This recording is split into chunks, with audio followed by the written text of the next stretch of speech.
thank you for coming back.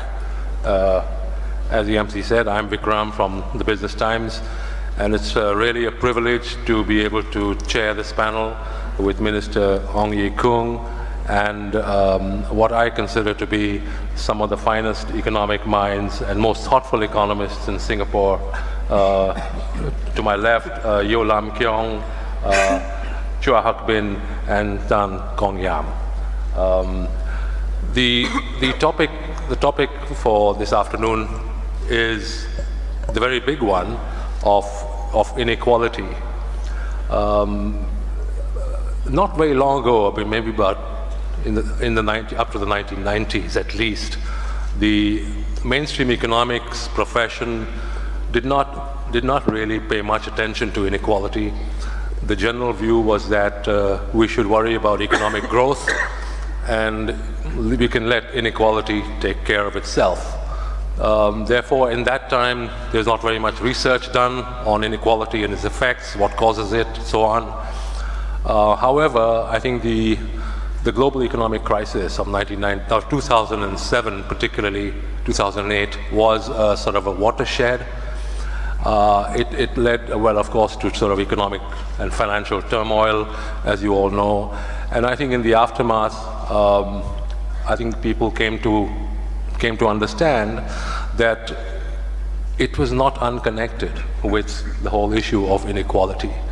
And so after that, I mean, I think more and more research got done on this topic. And then in 2014, you had this book by Thomas Piketty called Capital in the 21st Century. It is an academic book on the issue of inequality.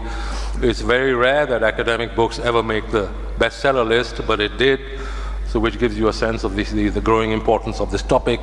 Increasingly, governments also started developing policies to deal with inequality, widening inequality in their societies, including our own government. If you've noticed the budgets of recent years, I think they've been targeting sort of the whole issue of inequality as well. So let me just go through very quickly what kind of the range of issues that I'd like all of us to address in the course of the next hour and a half. One is inequality a problem for Singapore, and why is it a problem?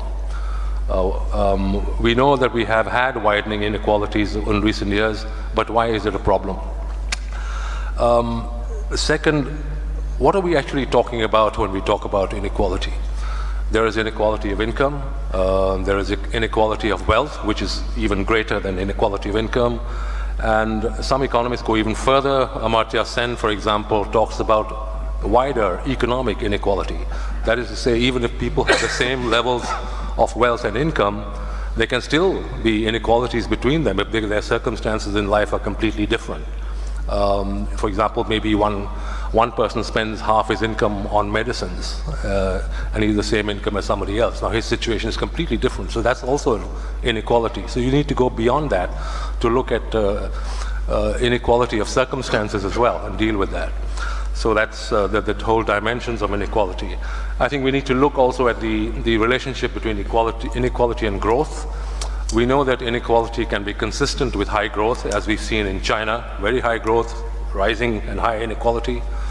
On the other hand, you also have societies like Sweden, where growth is also reasonably good, but it's a relatively equal society, and the argument can be made that equality, in fact, helps with the growth process.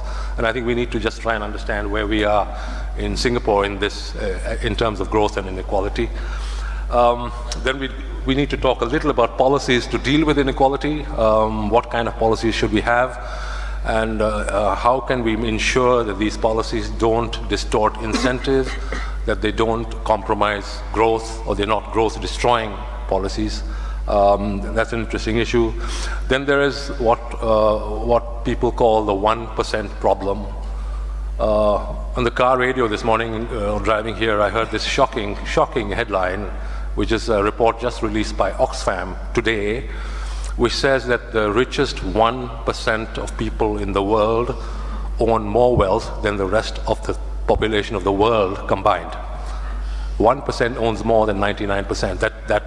The ownership, or the amount 1% own in terms of wealth is now, this year, 2016 is in excess of 50%. The remaining 99%, the rest of us, that is to say, own less than 50% of the total wealth in the world. So I think we need to ask whether we have a 1% problem in Singapore. Do we? And if so, what do we hope to do about it? I think then a couple of more issues. There are two aspects to inequality. One is what economists call market inequality. That is the inequality that's generated by economic activities, by the market. And then there is what's called net inequality or effective inequality. That is the inequality that remains after the government has done redistributive policies, after transfers to the disadvantaged groups. So there's market inequality, the inequality generated by your economic system. Now, the issue here, which I think some economists are very well able to discuss, is whether we need to address the economic model that we have, which generates this kind of inequality, whether we can improve it such that it does not. And last but not least, I think we just want to touch on the aspects relating to the future economy. The Committee on the Future Economy is in process. I think innovation and these sort of things raise a lot of issues related to inequality. Innovation leads to displacement, it leads to disruption, dislocation. How do we deal with that? You can look at various industries that are being disrupted, whether it's retail by e-commerce, whether it's the music industry by Apple and so on. As industries get disrupted, people lose jobs, and there's a problem. On the other hand, there's also a lot of entrepreneurial wealth. This is wealth not created by capital, that is not by capital investment. The founders of Google didn't invest very much capital, but they have become multi-billionaires. So there are lots of people like that. Entrepreneurial wealth, this is sort of class of people who get super wealthy. And that's happening, that's in process as we speak. On the other hand, you do have the possibility that social insurance can improve risk-taking. So if you have mechanisms in place to deal with inequality, it can in fact improve the entrepreneurial environment. And I just want us to explore that in the context of Singapore. So those are some of the issues that I hope we can get through in the next hour and a half. The routine is as follows. I believe the minister will first speak for about 15 minutes. 15 minutes. I will get the panel to respond to some of the minister's remarks or anything else they might want to raise. And then we'll sort of try and get through some of these issues. So without further ado, Minister Ong, please.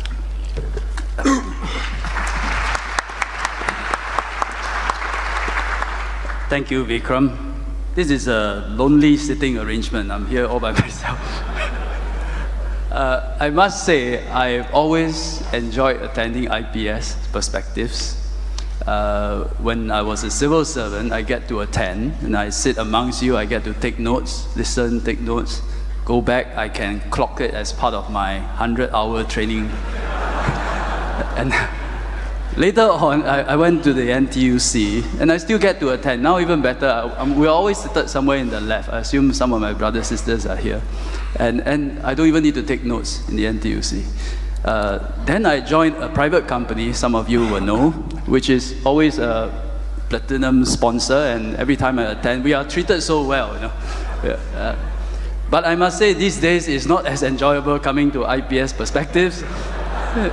I'm always somehow in the firing line. And if my colleague, Minister Heng Swee Keat, is right, at some point in the next 1.5 hours, someone will say it all boils down to education. So we wait, yeah. I'm going to spend 10, hopefully maybe 15 minutes to talk about the title. Title given to me is Inclusive Growth with a question mark. So I think we all understand what inclusive growth is, so maybe I'll talk about the question mark. And there are really three possible questions. I don't know why IPS come up with this title with a question mark, so I focus on the question mark. First, I think it's a question of definition that IPS is asking us, what does inclusive growth mean? What's the definition? Second is to question that, is it a paradox? No? Can you have inclusivity and growth at the same time? Isn't it a trade-off? Isn't it contradictory? Is it a paradox? It's a question of paradox. And third is a more optimistic one, that it is possible to have both, but how? Okay. So let me touch on all three. First, on the definition of inclusive growth, we know what it is not. If it's growth without jobs, it cannot be inclusive growth because workers do not benefit from such growth. Two, it cannot be growth that is all concentrated at the top because the great masses do not benefit from that growth. So we know what it is not. But what is inclusive growth, I think it's a matter for our society to aspire to. What do we feel inclusive growth is about? And today I know the overall theme is the concept of we. Quite a few speakers, I was told, use the pledge, so I will follow. I'll use the pledge. The Singapore pledge, it has two important words, justice and equality. And I think this is our concept of inclusive growth, revolving around these two powerful words, justice and equality.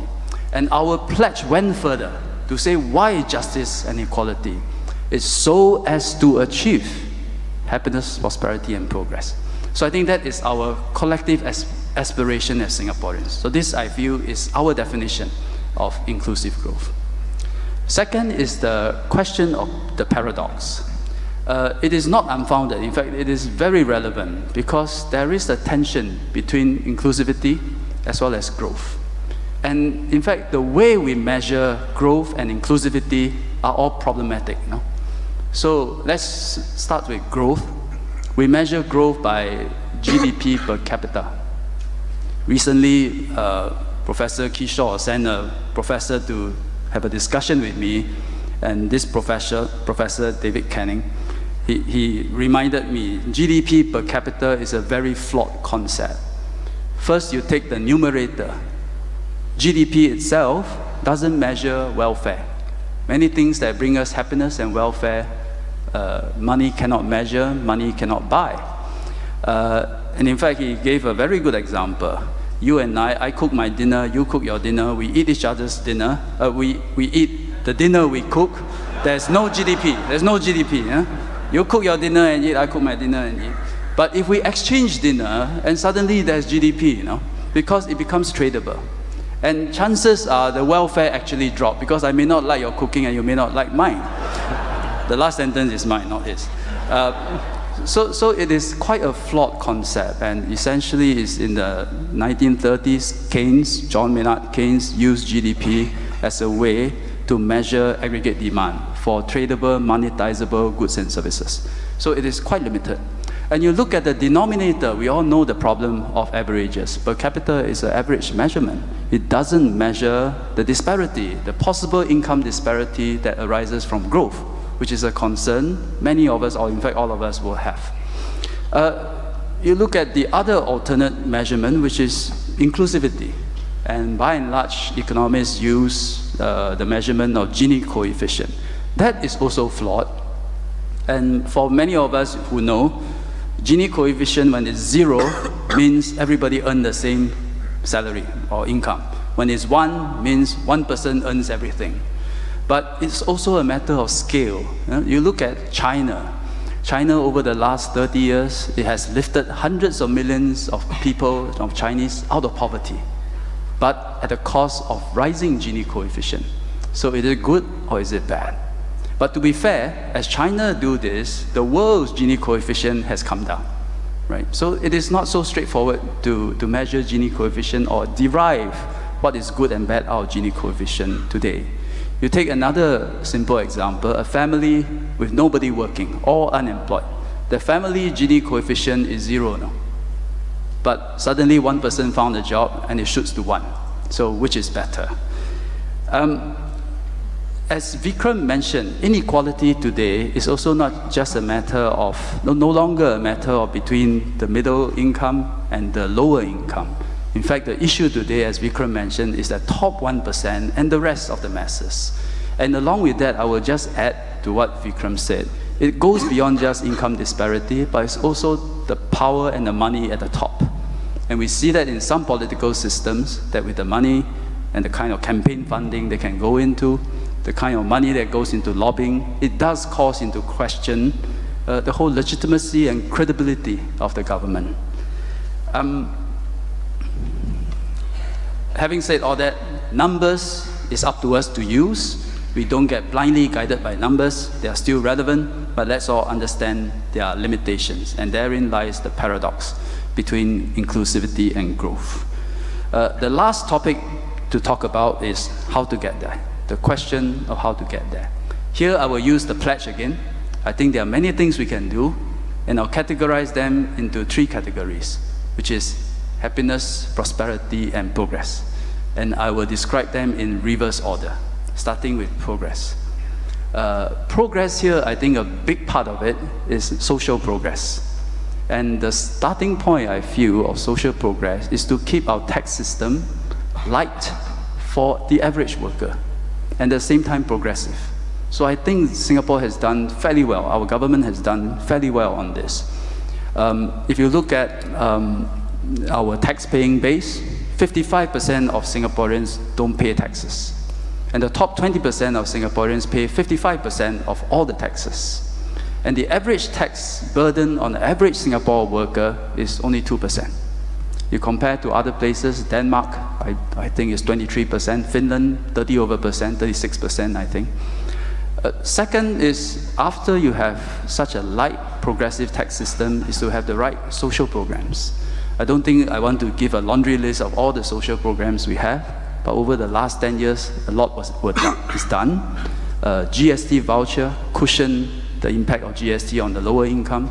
And then you have many other social programs that help out with housing, with transport, with medical care, such as the PGP, Pioneer Generation Package, MediShield Life. And when workers have problems, give them training, retraining, ComCare. So a lot of help has gone into social redistribution. So as a result, today, when you look at a middle income worker, he pay, for every dollar of tax that he pays, he get back $2 of benefits. For a lower income worker, for every dollar of tax he pays, he get back $6. And so that is the redistribution that has gone on as a result of our social programs. I should not forget education and training. It's also an important part of progress. Before you say it, I would say education is such a critical social leveler. And we must make sure we get our education system right, world class. And today, looking at ITE, polytechnics, autonomous universities, it accounts for about 90% or more of each cohort.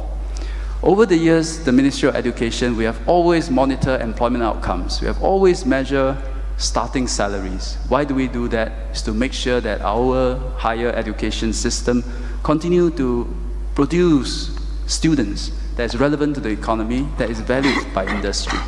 So you look at starting salaries for IT students, last 5 years, has increased from 2005 to 2008. Poly students, and these are post-NS, 2000 to 2004.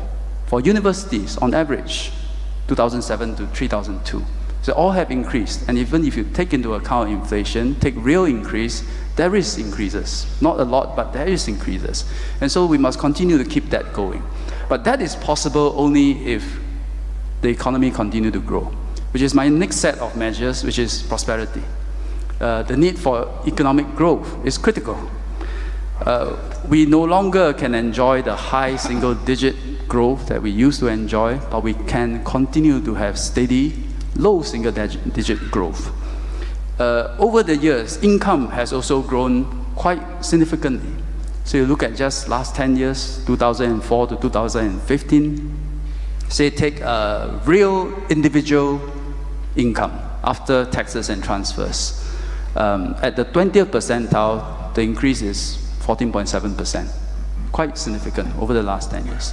If you take median, it's a bit more, 21.4%. You take households, real household increase in income over the last 10 years after taxes and transfers, the number is like 45%. For bottom 20%, and at the median, 38%. Compare those numbers with other countries, US, UK, Hong Kong, economies like Taiwan, you'll find that they are either in the negative territory or only a slight positive. So we have not done badly at all in terms of growth and allowing the masses to enjoy income growth.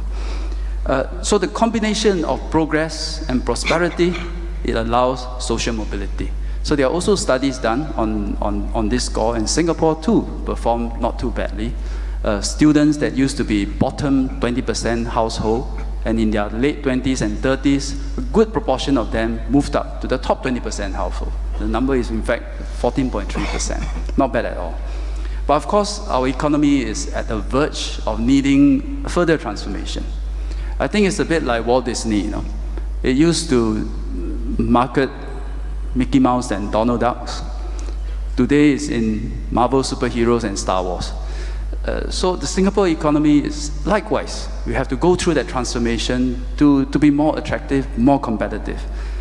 This is a big topic that the Committee of Future Economy will have to discuss over the next 1 year. But we see some of the major initiatives already coming out. Skills Future is one. The RIE 2020 is another. The Research, Innovation and Enterprise 2020, $19 billion for the next 5 years. These are all significant strategies to transform our economy, and we will discuss this. Whatever it is, I think to bear in mind, many of us in this room, barring the students, many of us have established careers. And sometimes we can afford to talk about inclusivity, redistribution, but amongst the young, the undergrads, the undergrads that I see, their biggest concern is their jobs and their career. What are the opportunities for them? And we cannot fail the young. The last category of measures is happiness. I use this to broadly describe everything is non-tangible and which the economists don't study. One important part is philanthropy and volunteerism. We can have income disparity, but if people at the top volunteer to help, if people who has wealth participate in philanthropy, we can narrow the psychological disparity. And I think that's an important part of any society. The second part is social behavior. All our measures to help uplift the lower income and the vulnerable requires the collaboration, cooperation of the whole society. I just read Straits Times this morning. We are going to raise the fines for people who park in disabled lot. I think this is really sad. Why should even someone think about parking in a disabled lot? So you can set aside resources and space to help the vulnerable, but if other people abuse it, our effort comes to naught. So social behavior, in fact social policing, I feel is useful. I give you another example. As a member of parliament in the community, we look at various improvements in our living environment. And sometimes we look at the need to build slopes, certain paths, so that the elderly can reach bus stops easier and go to the market easier. And often HDB will tell me, you can't build that, even though it's the nearest path. Say, because this is right under a HDB window. And we don't want the elderly to be harmed by killer litter. And that, to me, is sad. There should be some social pressure so that there isn't such acts. And if we can do that, even for funding schemes, the more abuse there is, the less goes towards the lower income. Lastly, is our choice, ultimately. The past 10 years, the government has done a lot. Many people have described that the government has moved to the left. But if you look at further left, there are still many policies, more left policies on the table for debate. For example, a national minimum wage, for example, as opposed to a sectorial minimum wage. For example, definition of absolute poverty and how to help every Singaporeans reach a certain subsistence living income. On the extreme right, there are also policies on the table. For example, further restricting foreign immigrants, freezing it, for example, or nationalizing some of our companies and then make them contribute to national coffers. So all this range of policies are still on the table. But ultimately, we don't move left for the sake of moving left. We don't move right for the sake of moving right. We decide on what policies will best serve the welfare of our people and help us achieve that elusive, inclusive growth. And ultimately, such choices, I think, are moral ones, are political ones, and it requires collective decision, which is why they are often contested. Whatever we contest, ultimately, people of Singapore will decide what package, what measures, and where we stand in that whole spectrum. And whatever our choice is, we must live with it, we must be satisfied with it, and we must even be contented with it. Because with contentment, then you can have happiness. Then you can have happiness, you can have progress and prosperity for our nation. Thank you very much.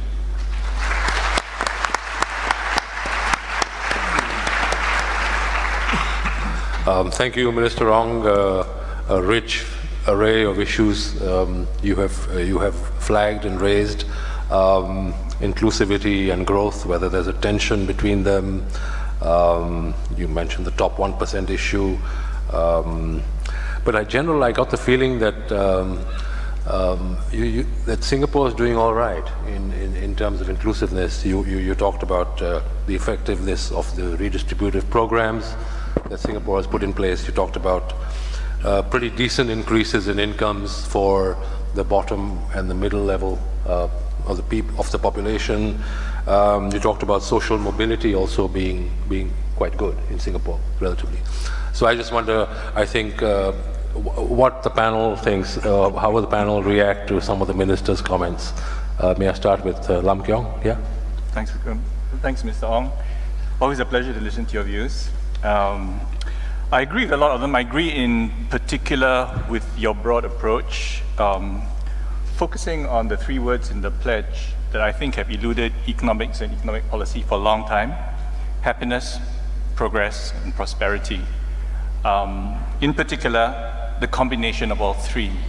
I think I'll add a fourth word, today's theme, for we, for us as Singaporeans as a whole. So I think if we combine these four words, we, meaning to say everybody, all of us, happiness, peace, happiness, prosperity, and progress, we begin to get to what economic policy should be about. We begin to get what good economics and inclusivity should be about. On to what is that relationship with inequality? I would say that inequality has become a huge issue politically. Piketty's book. It never used to be in the bestseller list, but for a very good reason, because of the experience of most of the people in developed countries, including, and I'd say, especially Singapore. The following reason is we're not just talking about the disparity between different income groups and a widening disparity. We're not even talking about the top 1%. We're talking about that plus the fact that for the median, for the average person in the economy, very often it's been marked by a decade or more of very slow to stagnating wages. I know we've got 1 to 2% real wage growth in the last 10 years, but really 1 to 2% real wage growth is difficult when you're bringing up a family, right? When you're having aspirations of a middle class, of an ordinary person, whether in the middle or the bottom. And you're also talking about the depression of wages right at the bottom. If you look at the bottom 20%, I mean, recently we've come up and therefore the figure has been positive, but for a while there were decades where that figure actually went down. Okay, for our cleaners, for the people right at the bottom. And this is not just in Singapore, this is worldwide. So these have to do with global factors, with global trade and technology. It's not just, everybody has experienced, not just us. These have to do with technology, displacement of labor, But they also have to do with policy. And in Singapore, I think we have to admit that one of the main economic models that has gone wrong for 20 years from 1990 to 2010 has been our go for cheap labor-intensive growth policy phase, which encouraged these long periods of low wage erosion and wage stagnation, right? To my mind, this policy based on 3 to 4% labor force growth, largely fueled by immigration, which brought our population from 3 million in 1990 to 5.5 million today, is probably at depressed wages, depressed productivity, probably one of the bigger policy errors that we have. Luckily, we recognize this. Since 2010, the Economic Strategies Committee, we are moving now towards productivity-driven growth, but its after effects remain. Its big after effects, we have created a starting level where our wages at the bottom bottom 20% are far below those in comparative GDP per capita countries, for example, like Hong Kong. So we start from a position where there is pressure for absolute poverty right at the bottom that should not be there given the structure of the economy.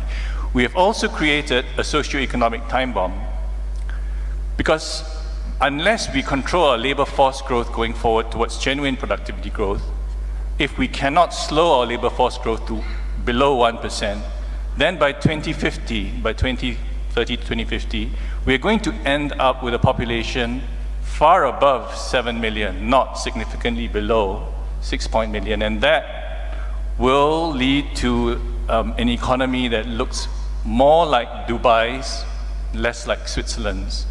It will have profound impact not just on overall welfare, well-being, but also on social cohesiveness, the sense of we, that it should be the raison d'etre of policy. That was not, by the way, addressed at all in the white paper.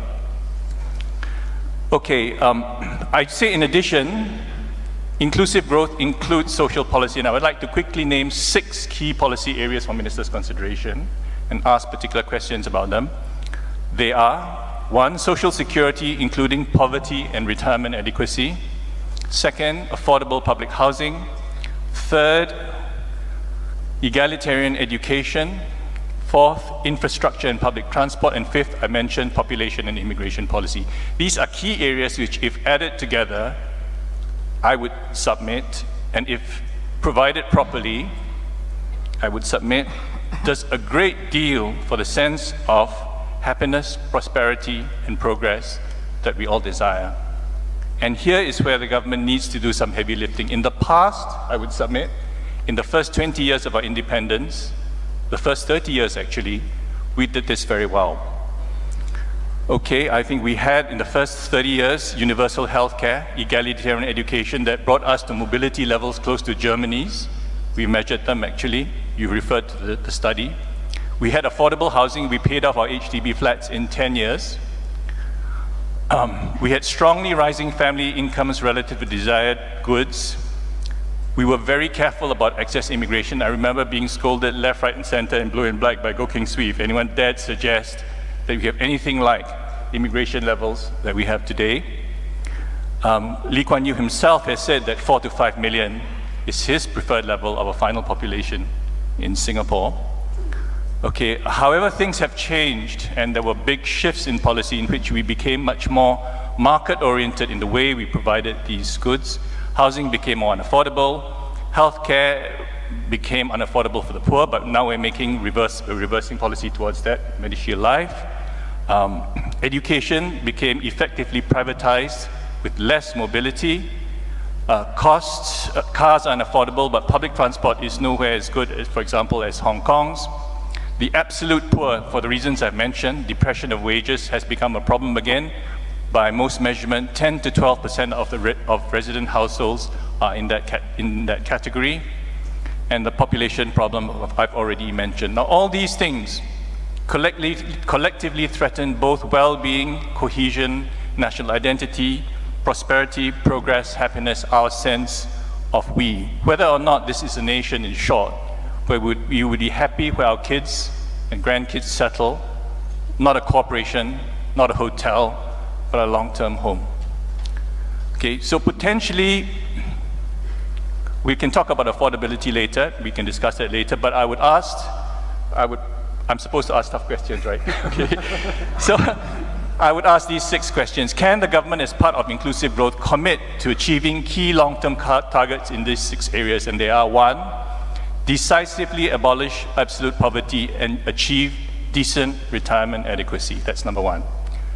Can we do that? Number 2, can we achieve affordable housing, public housing, payable over 10 to maximum 15 years, supplemented by adequate supply of decent, affordable rental housing? Number 3, can we have affordable, universal, long-term chronic health care in addition to just hospitalization?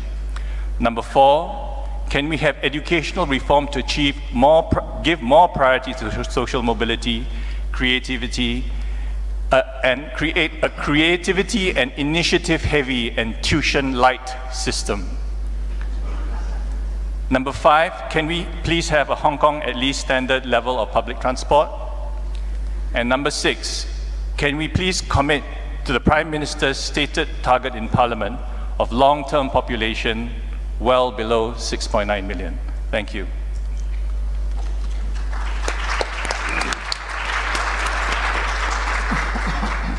Well, thank you, Lam Kyong. I think since you have, you have covered a lot of ground, but you've also asked some very pointed questions. I think I should give the Minister an opportunity to, before we forget, and the other panelists say things and then those questions sort of disappear under the carpet. Give the Minister a chance to respond to some of them. Can I do a time check? How much time do we have left? We have, I think that we have ample time. We have till 3 o'clock. No, we got to be fair to the rest, because there are 6 indeed. very important topics. We can dive very deeply into every one, Thank you, Lam Kyong.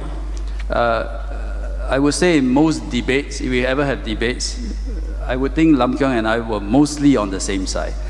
Of course, he always pushed a bit of the limit.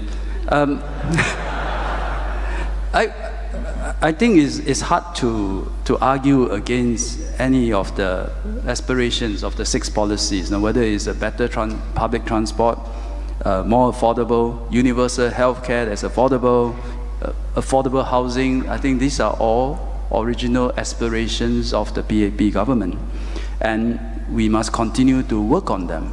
I just want to point out, and we can see over the last few years the kind of measures, grants, help given to especially lower income households to be able to achieve all this. Actually, one of the most, we do a lot of block visits, and one of the most satisfying experience of any block visit is when you go to a studio flat, 2-room flat, and then a family comes out and you ask them, where do you used to live? They say, I used to live in a rental flat. But now, even though they may not earn a lot, 1,200, 1,500 sometimes, they could slowly pay off and they start to own their own flats, 2-room, sometimes 3 rooms. And that is the most satisfying. It shows that on the ground, you can see the policy filtering down to the ground and helping families and children having a home to stay. So all this, I believe, is working on the ground. We see them. But what I do want to also point out is, as we do this, there must also be growth. For many of the lower income, the best way to take them out is actually growth, jobs, better skills, and getting a better job. I was in the union for 4 years, and there was one incident I always remember. As we visit various bus interchange, one bus driver told me, he said, I earn 1,250. And that was probably 2006 or so. Oh no, sorry, 2008. As early as 2008, the bus driver said, I earn 1,250 long hours. And they say, I don't want handouts. I want better recognition for the work and the job scope that I'm doing. I'm responsible for lives. And say, give me a better pay so I can stand on my own. And so that guided my whole 4 years of work in NTUC. Those in the bus union knew what we have done. We negotiated 3 years with 2 bus operators, step by step. Oh, my time's up. But essentially, today, we have much better starting pay. I believe now it's 1650 or even higher. So I think these are the important things. I just want to make one more point about on Lam Kyong's presentation. Is he mentioned about abolishing absolute poverty. I think conceptually, I do agree. We want to abolish absolute poverty, but at the same time, from a practical point of view, sometimes poverty is also relative. As we meet different residents, all with difficulty, sometimes it's difficult to judge, and judgment is indeed needed. You can meet one family, and I did meet one Uber driver. He earned 2,000 plus, close to 3,000 a month, but he has 6 children to support, all schooling, and it's very tough. You meet another person, and quite often you can meet them, single, staying by himself, he earned 1,500. So who is poorer, who is lower income? I think you need to take into account the burden that is on them. And there are even PMATs earning 5,000, 6,000 with 2 cancer-stricken parents. So how do you judge who needs more? So it's not easy to define absolute poverty and say how we are going to eradicate that. Another impact about subsidy and helping the lower income is also the concept of you also need to take into account of the relative desire to work and stand on their own 2 feet. I have another experience, and this is mother and son that comes to my Meet the People session every week without fail. The mother is a very hardworking old lady, and she will do odd jobs, earn whatever money to support the son. The son is a healthy person, 40 plus looks like, and simply refuse to work, and will often be seen smoking, drinking in the neighborhood. How do we help? Both of them are jobless, no income. So what we do on the ground as an exercise of judgment, we do whatever we can, every scheme possible to help the mother. And for the son, we just keep telling him, you got to go and look for a job, and we will train you if need be. And so there's also such practical implementation issues on the ground. So poverty is real, low income is real, but to say absolute poverty through a formula is not so easy. Practically, a lot of things need to be done on the ground. Thank you, Mr. Minister. If we may move on to Hak Bin for his comments. My request is if you can stick to the time, please. Okay. Thanks, Hak Bin. Okay, I guess I just have 2 points. Thanks, Minister Vikram. I think Lam Kyong has, mentioned all the key kind of concerns, and I think can't dispute with one thing: affordable housing, better public transport, better healthcare, higher wages.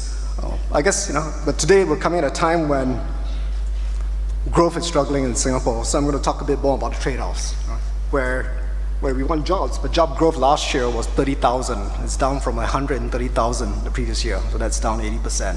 So I'm not sure whether the graduates this year will have an easy time. Of course, there's a lot of things that's going on. It's not just Singapore that's going through this bad patch. There's a China slowdown and so on. But clearly, then there is some impact from restructuring, and I guess we have to ask, whether the policies in some way have contributed to worsening the slowdown. The markets, after all, are now pricing a recession, and we just seem to have narrowly slipped one. So I guess my point is, first question, that the standard economics textbook will tell us growth and inequality are kind of separate objectives, and if you maximize efficiency growth, that will be the first best outcome. And then once you do that, and if the outcome is unequal, then you can effect lump sum transfers of income to help the low income that has been left out. So in this case, I would lump policies like the CPF top-ups, the wage credit schemes, the housing grants, Pioneer Generation Package to achieve this first best, more equal outcome.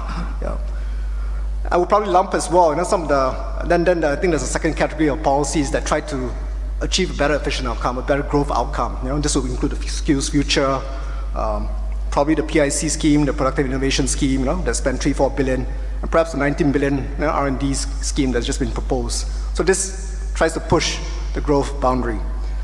But I think in reality, it's probably difficult to achieve a costless redistribution, and that taxes or interventionist policies have been more or less introduced to influence prices, wages, assets.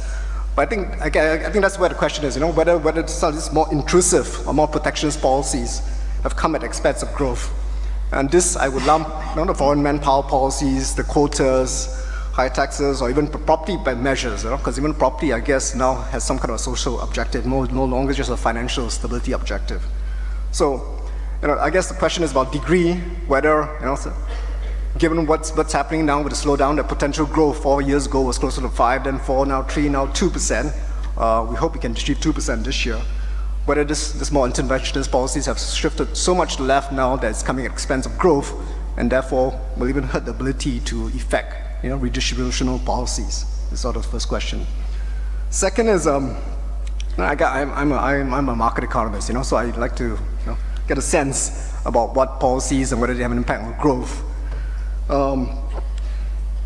I guess the question is, with all the Skills Future scheme and all that, it's very hard to get excited about the ultimate impact on growth. I mean, this is an expanded version of the post-secondary education scheme, and it's very hard to quantify the outcome, the results.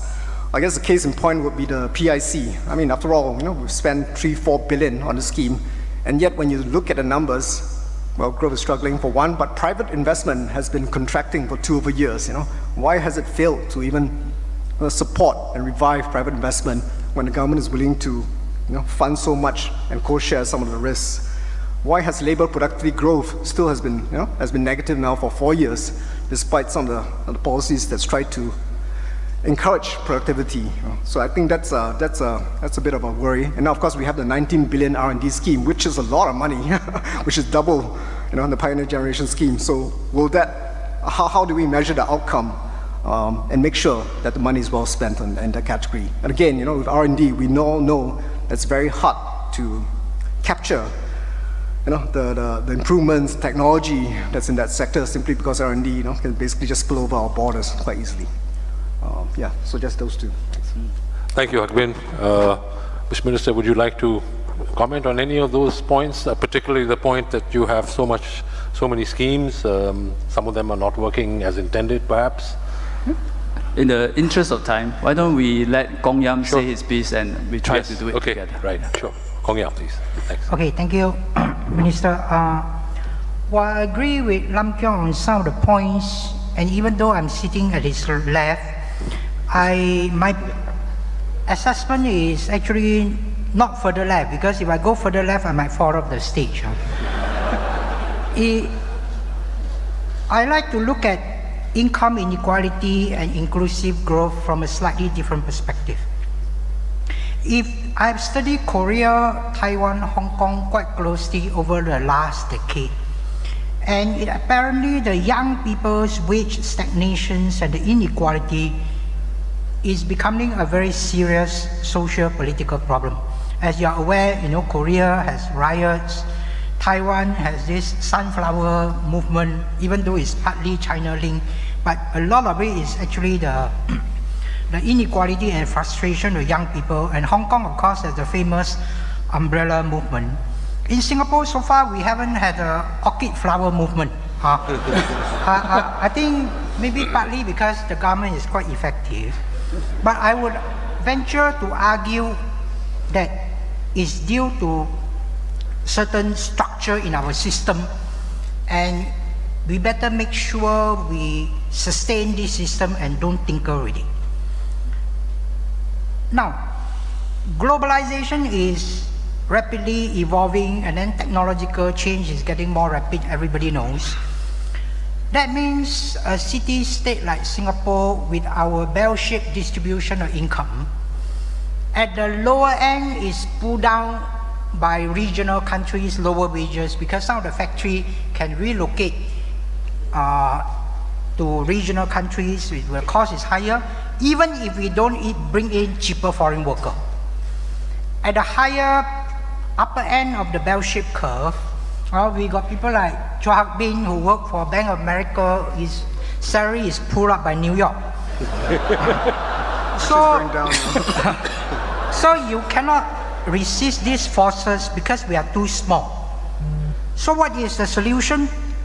I don't think it's a lot of welfare, because direct welfare can improve, but I venture to say that for a sustainable way to reduce our social tension, inequality, ensure inclusive growth for all our Singaporeans, we should manage it from the consumption side. Now, what do I mean by that?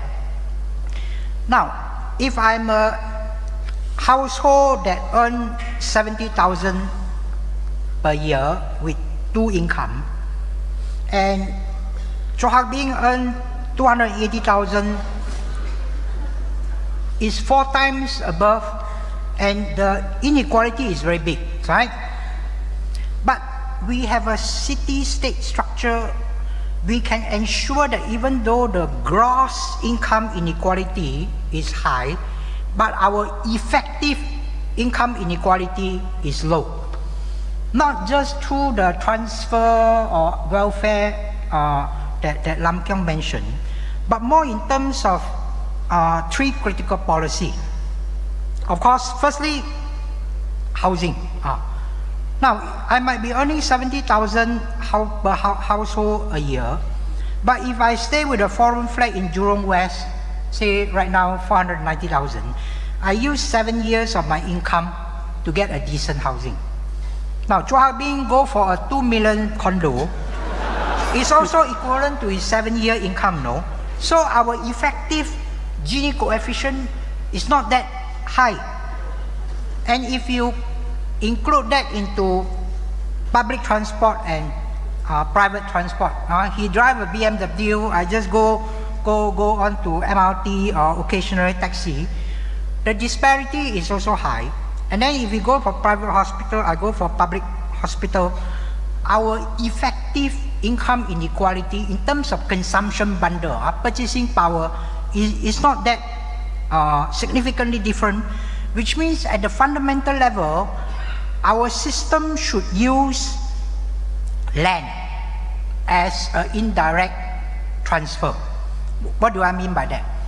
All of us work hard, we generate GDP growth, we generate wealth and everything. The biggest beneficiary of this wealth is the big boss, which is the government. It owns a lot of land. The land price appreciates. By using public housing, subsidized land on public housing, subsidized private, actually if you carefully look at transport, it's also land, no? Because COE is basically a congestion cost on land scarcity.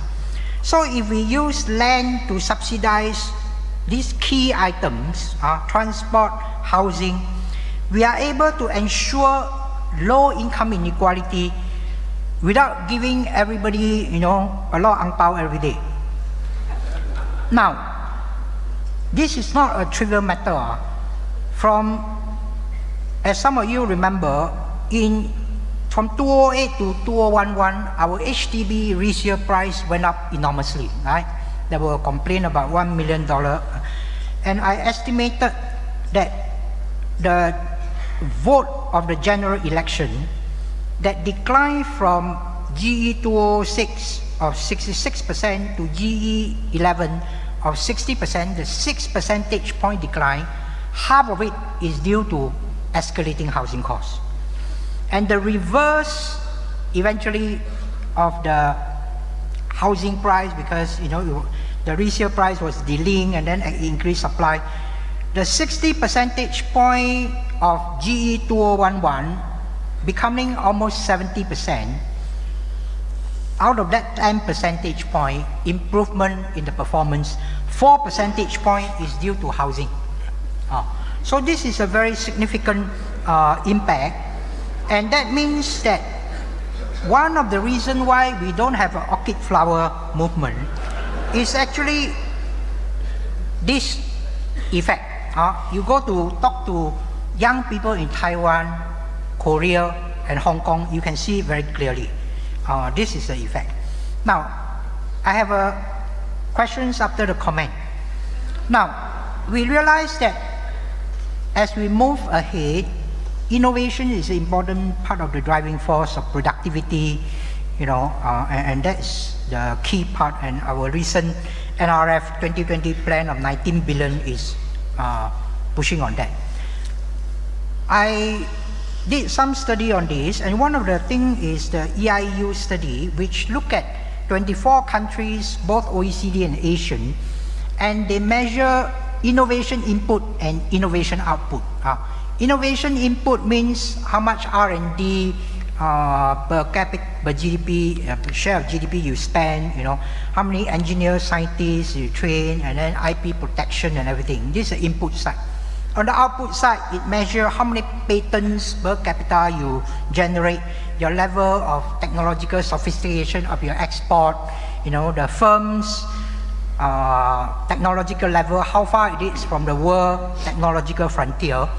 And then they divide the innovation output by the innovation input to measure an efficiency ratio. That means, like if you put meat, you put sambal, curry powder into a grinder, you grind, how much sausage come out? In our case, actually our input ranked number 1, we put in a lot of curry powder and meat. But our output didn't rank so high, so that our efficiency ratio is number 10 out of 24. Not only our efficiency ratio ranked below Finland, US, Japan, it actually even ranked below Korea, Taiwan, and Hong Kong. So in view of this importance, I would like to get the Minister's view, who as Minister is also a member of NRF, how we can improve on this efficiency ratio over the next 5-10 years, because this is very critical for our future productivity improvement. Thank you, Kong Yam. At this stage, if I may, I shall open it to questions or comments. Would you like to respond to? I should, otherwise it's rude, no? No. I was not going to let you off the hook on that one, but I thought maybe we could. But no, why don't you? Since it's fresh. But I wouldn't take too much of the time. You pardon me. First, thank you very much for the panelists and their views. I'm very interested to get hold of Kong Yam's your model. You seem to have a model to predict election outcomes. So, can I please borrow that if you can later? I will not charge for intellectual property. There's a couple of points, and I think I really appreciate, in fact, all three panelists acknowledge how much the government has done in terms of social transfer, and then Kong Yam make an absolutely very refreshing view on our Gini coefficient and how to interpret it. I think for Hak Bin and Kong Yam, the underlying question is a worry about our economic future. I would think so. And I do remember sometime last week I read BT, Hak Bin was on the front page as usual, and he was mentioning that what he worry about the Committee of Future Economy is that whether we'll end up just tinkering and not doing something bold that can transform us just like Walt Disney transformed from Mickey Mouse to Star Wars. And I think that is also my key worry. And I will want to explain it like that. If we look at Hong Kong and Taiwan today, both have deep problems and seem to have opposite problems, but equally deep. Hong Kong have lost its industrial base and purely rely on services. And when it's facing more competition from Shanghai and the likes, it finds itself too single-dimensional as an economy. So 2 days ago, the CEO, C.Y. Leung, made a policy speech on that Hong Kong must regain its industrial base. Because without an industrial base, you lose a scientific base. Without a scientific base, you can't have innovation. And so that is a problem for Hong Kong, and as a result, Hong Kong is stagnating. Taiwan has an opposite problem, which is it held on to its industrial base. So it's still manufacturing, but it is also facing tremendous competition from China and all these industrial bases. Taiwan, on the other hand, unlike Hong Kong, did not develop a vibrant services sector.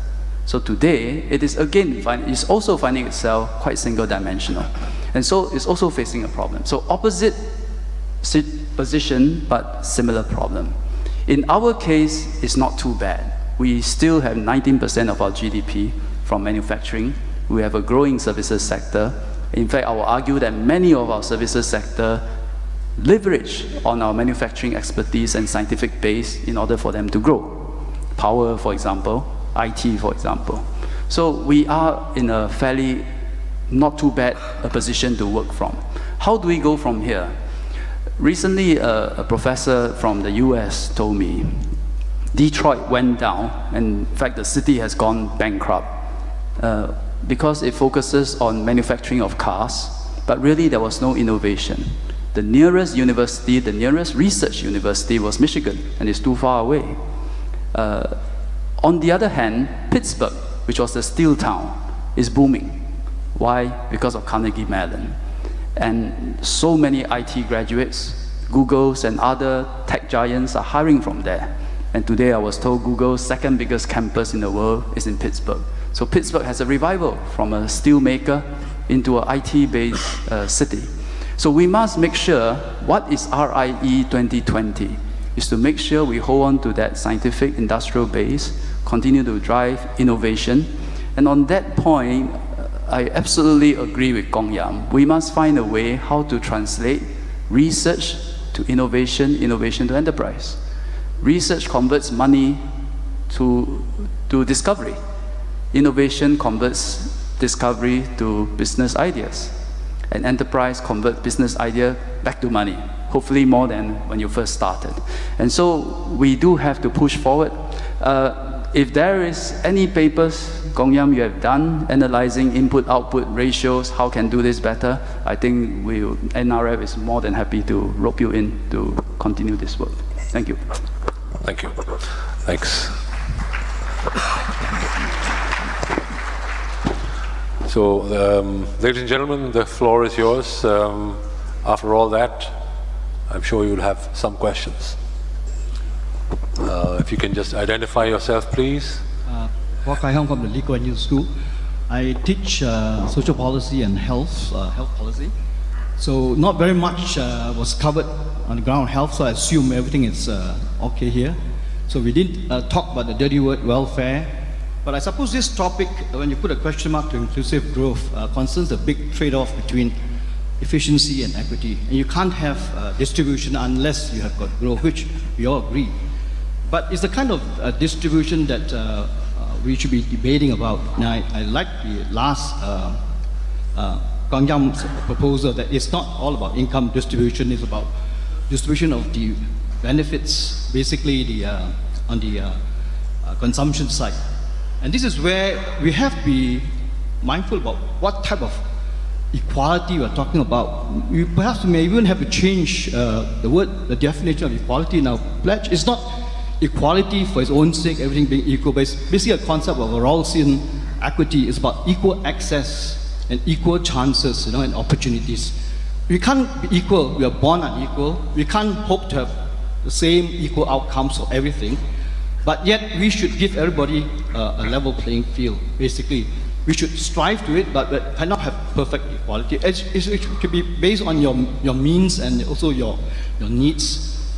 So we have to have a big debate about, is it equality of the allocation, is it equality of the access and the utilization, is it equality of the outputs or the equality of the outcomes? I think, so when we talk about different sectors again, the needs are also very different. So we look at, say, health, for example, right? We seem to have solved the problem by having MediShield Life and the Pioneer Generation package, but we have not really looked at the supply side to look at where the benefits are going to accrue to, private versus public. And here is where the whole issue of allocative efficiency come in. That will define then your equity. If you are not doing too much in terms of the efficiency. Sorry, could you come to your question? So the question I have is that we don't seem to be clear about what our transaction costs and administrative costs in the process of converting from an allocative efficiency to the equity. And so we are straddled with this input-output thing to say that, well, Singapore is not really that efficient. We seem to be putting a lot in inputs and not getting outputs because our allocation, there may be some inefficiencies there. There's some welfare losses. I don't know the things that we are thinking around. Is it translating to the kind of outcomes? Better health, better healthiness, better, welfare? That's my question. Thank you.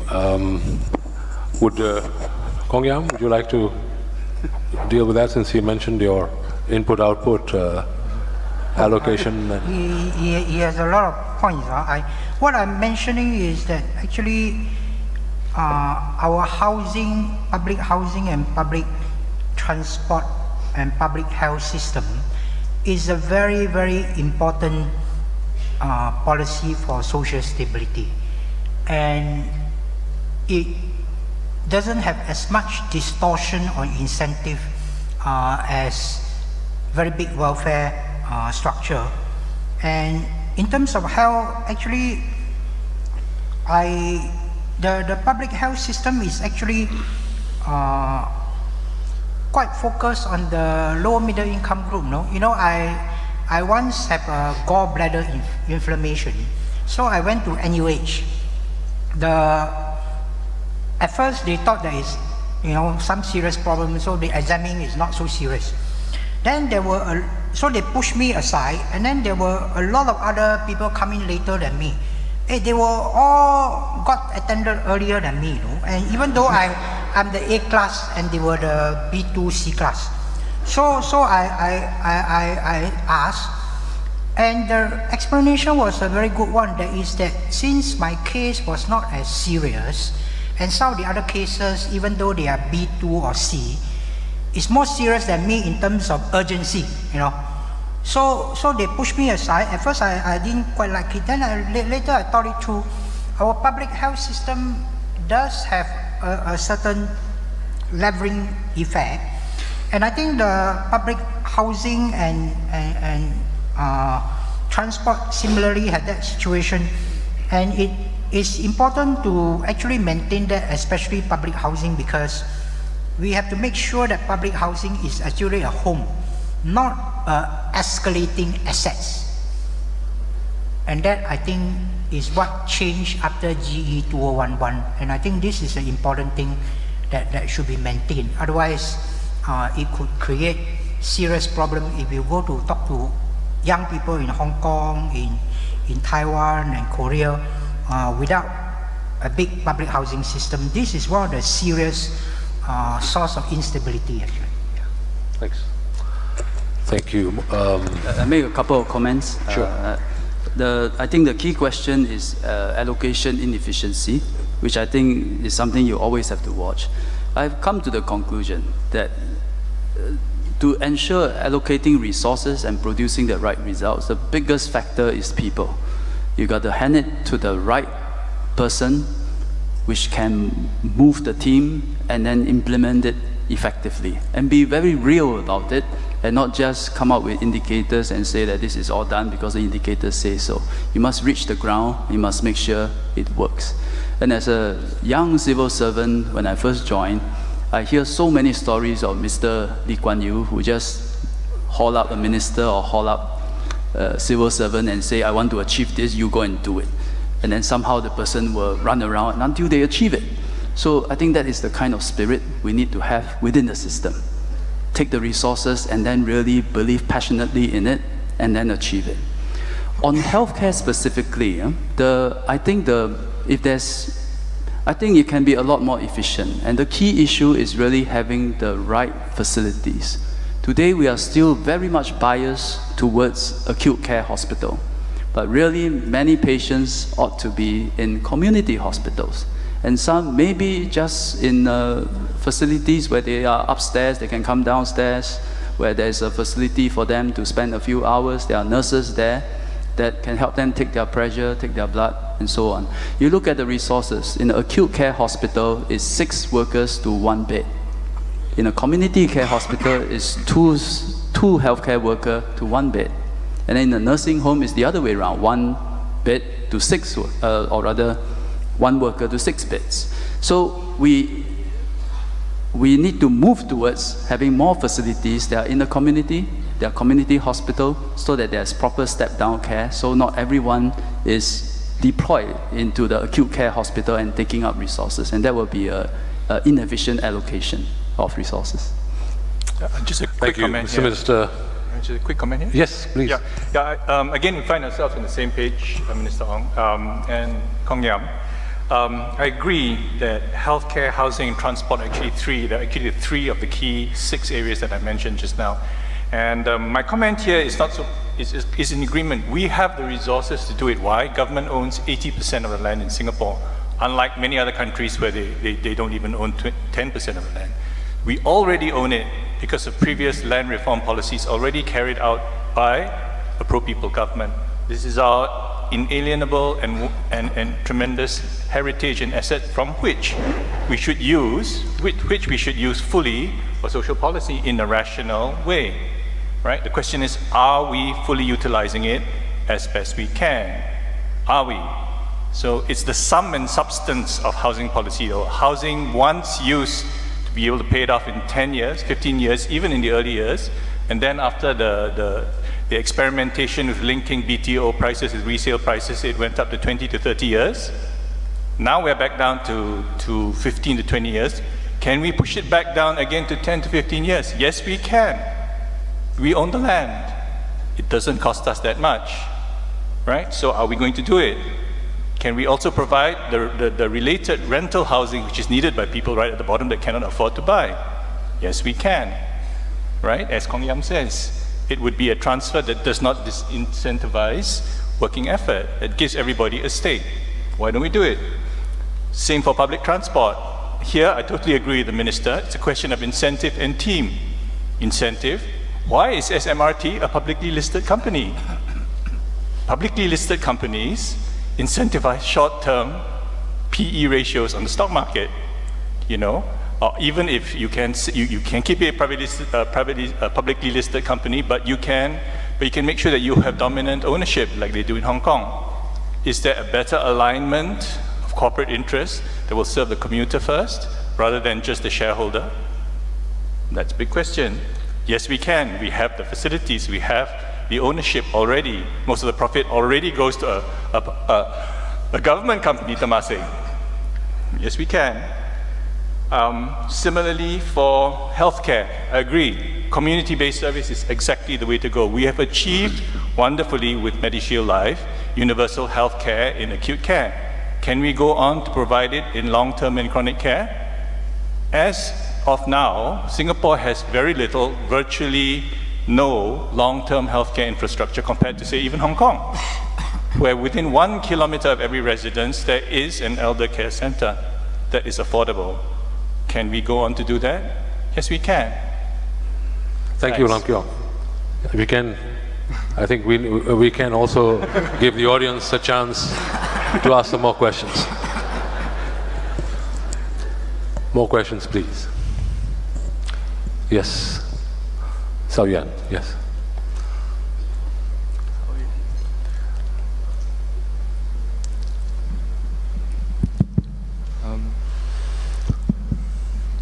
Excuse me. Hi. Sorry, can I ask a question? No, I think I have asked. Can you ask after this lady here? Thank you. Just be patient, please. Thanks. Kram. Lee Tao Yuan from Capel Consulting. So far in this conference, I think that we have paid very little attention to what I think are two major challenges in Singapore.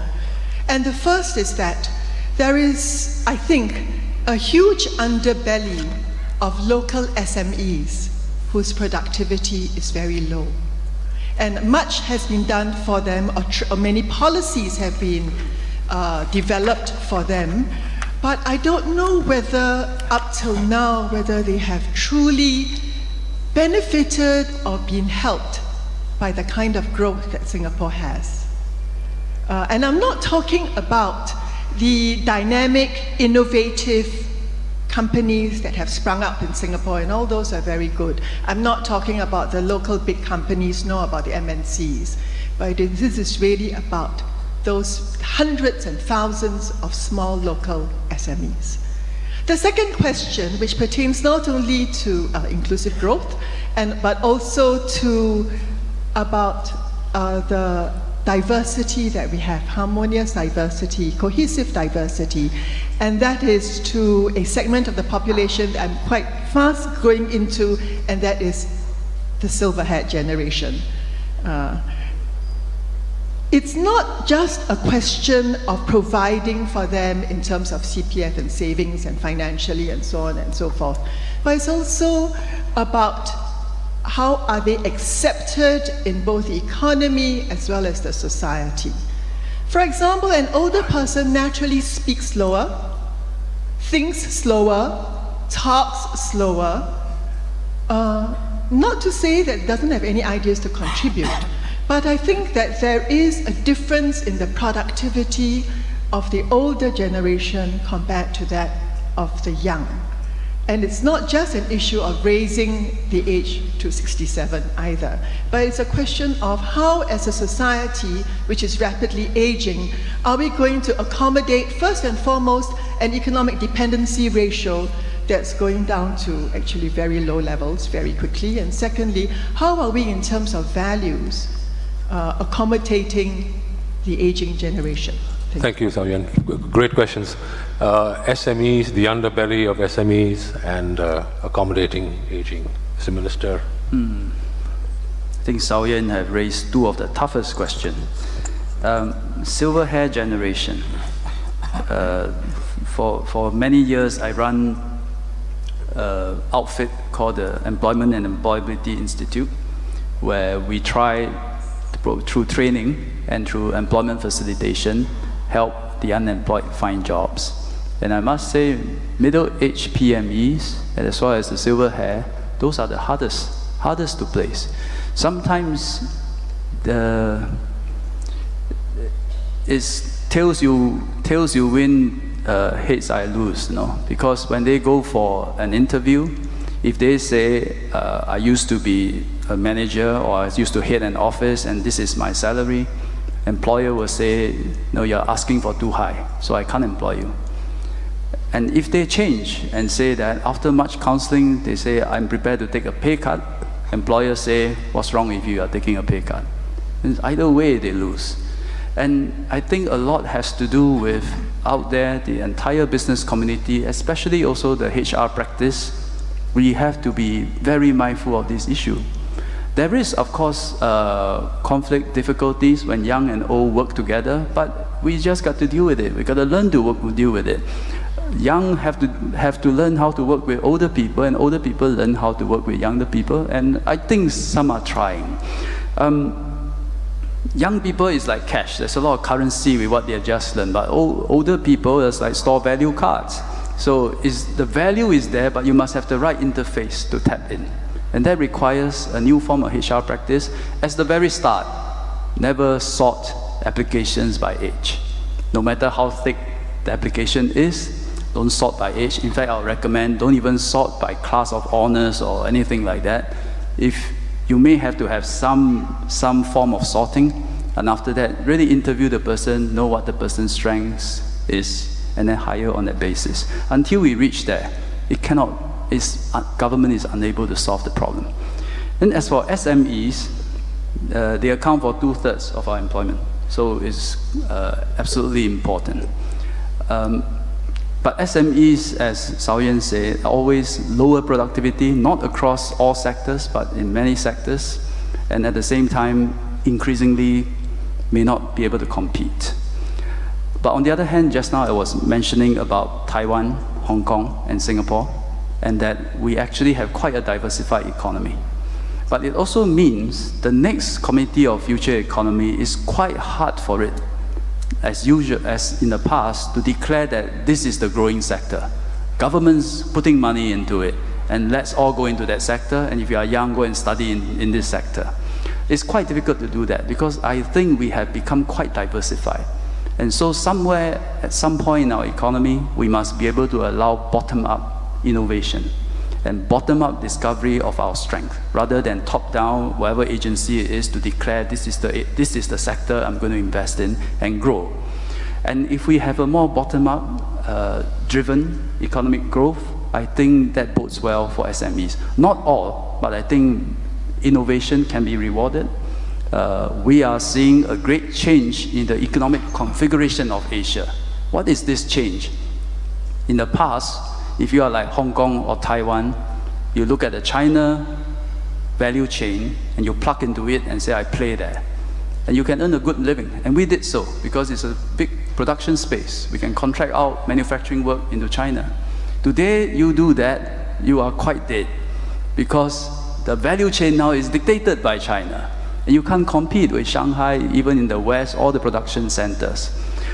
But we now have to look at the entire value chain and say this is a huge business space, a huge consumer market for us to tap into. And that opens up lots of opportunities for SMEs. And in the CFE, these are some of the issues that we have to address. Thank you. I think we're fast running out of time, but I did promise the gentleman there the benefit of a question. Yes, sir.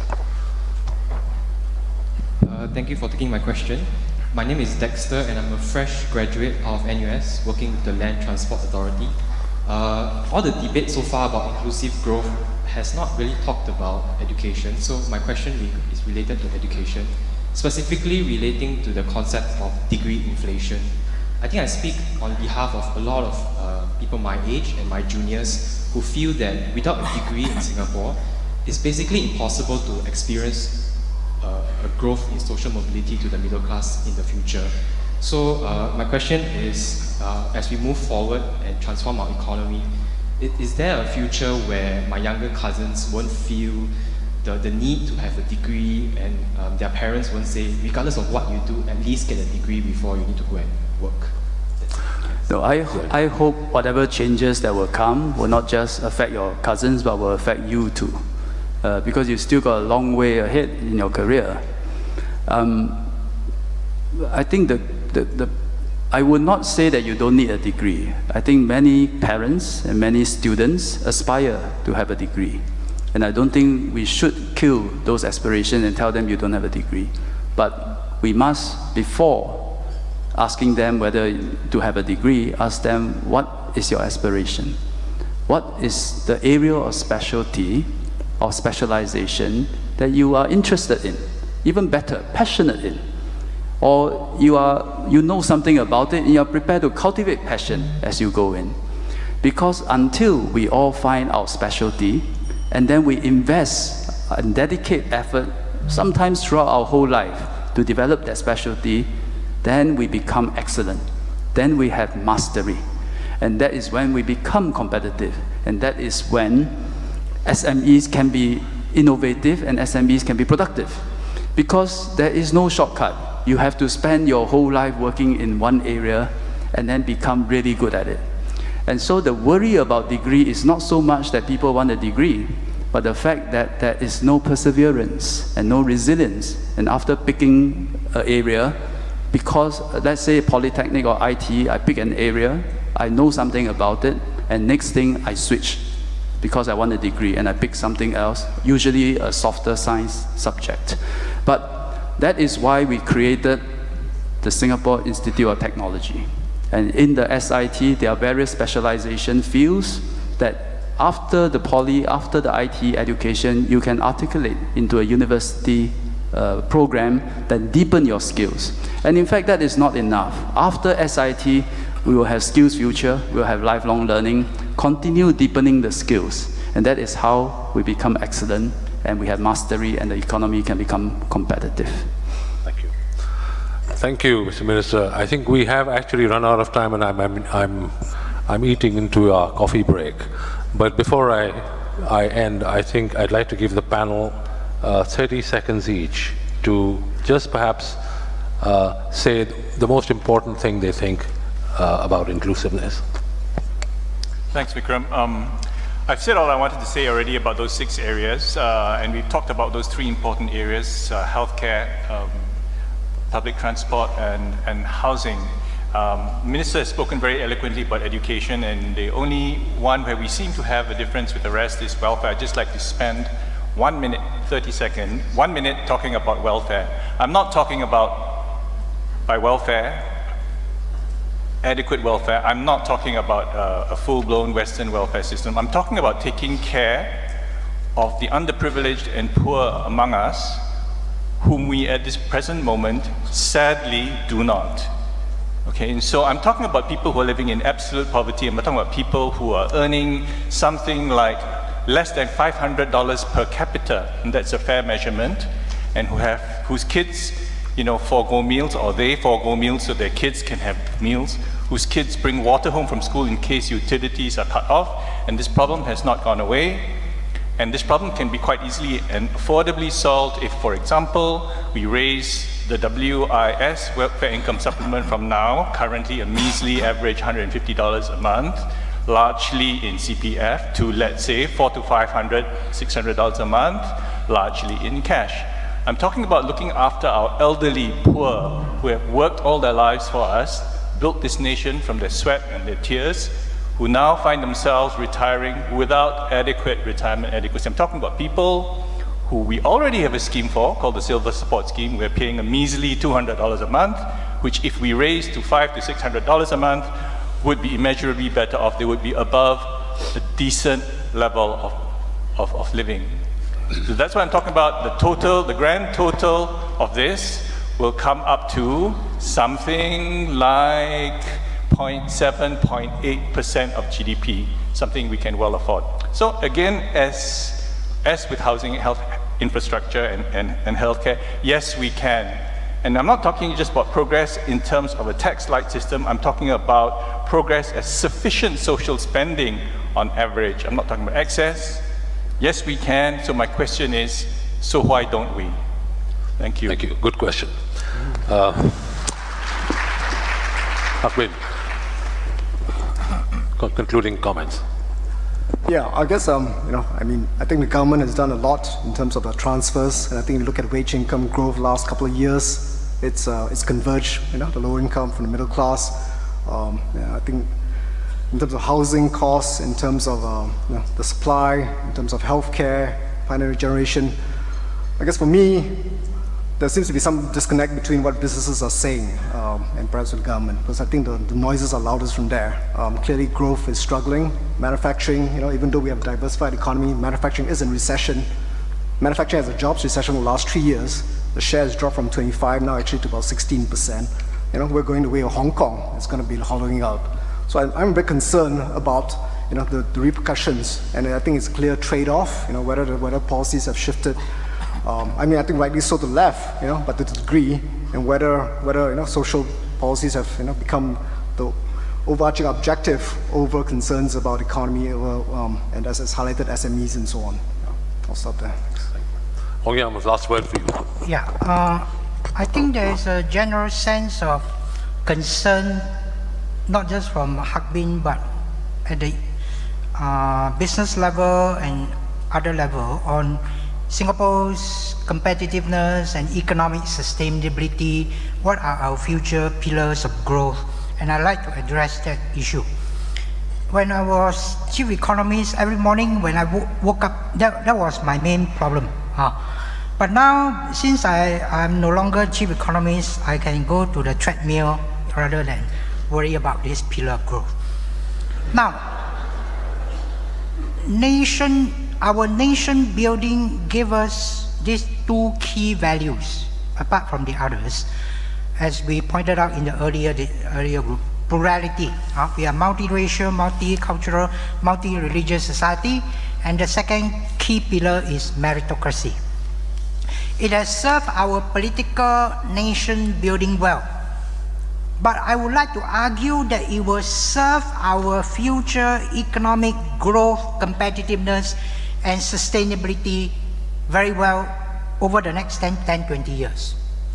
Why am I optimistic on this? Well, partly because every morning when I wake up, I still think about the sustainability. Asia, as you are aware, is a very dynamic region now. It is also a very diverse region. There are a lot of geopolitical rivalry. Within the region, you've got players like India, China, Japan, ASEAN. Outside the region, you've got players who are coming in, US and Europe. Now, even though we don't have huge market, big demographic bonus and everything, but we are relatively small, and if we can sustain our hub city status, we are all right.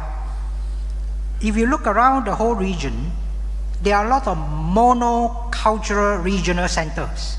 Tokyo is one, Shanghai is one. Fortunately for Singapore, Hong Kong is becoming increasingly one. That means Singapore, within the Asia-Pacific dynamic region, is the only pluralistic hub where we are able to absorb all the other players and they are comfortable here. And more significantly, the monocultural city hub are moving more nationalistic. That gives us another opportunity. That means if we sustain ourselves, we can have a competitive advantage as a major hub city where all the major players who are either within the region or outside the region feel comfortable, and that will allow us to sustain our hub city for finance, for business services, as a logistics center, and art and culture, and air and sea hub. And that will be our locomotive, and then all our not so efficient SME can be pulled along as a wagon, and we should be all right. Thank you. Thank you. Thank you. Any final remarks, Mr. Minister? I will make 3 short points.